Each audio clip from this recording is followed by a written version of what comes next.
saya ingin menunjukkan cara-cara menggunakan periuk sauna.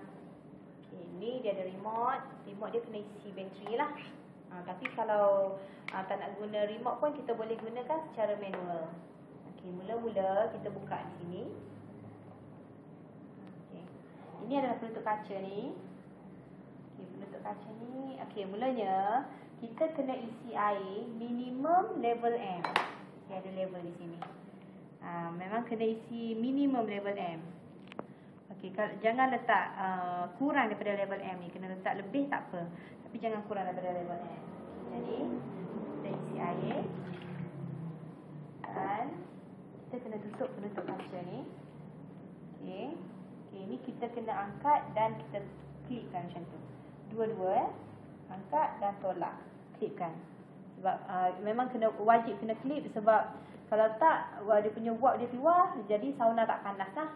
Okay, yang ini biarkan macam ni saja. Okay, mula kita setkan. Okay, mula kita tekan on dulu. Tekan on. Okay, ini baru grade yang pertama lah. Okay, dan masanya 20 minit.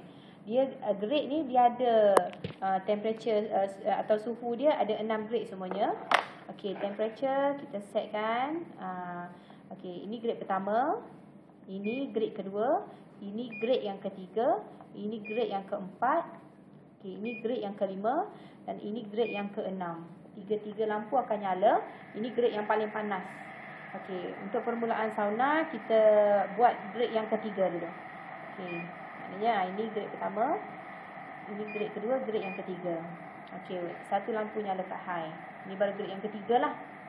Okay, masa dia ada 20 minit, 40 minit dan 1 jam. Okey, untuk permulaan kita buat 40 minit saja. Jadi setkan masa dia 40 minit. Okey, ni kita bukan sauna selama 40 minit.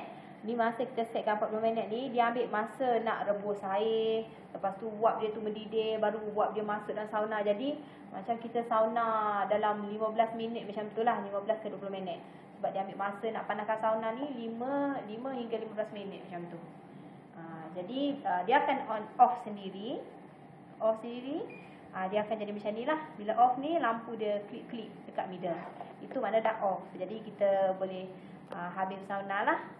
Siap sauna lah. Okey, jadi itu saja.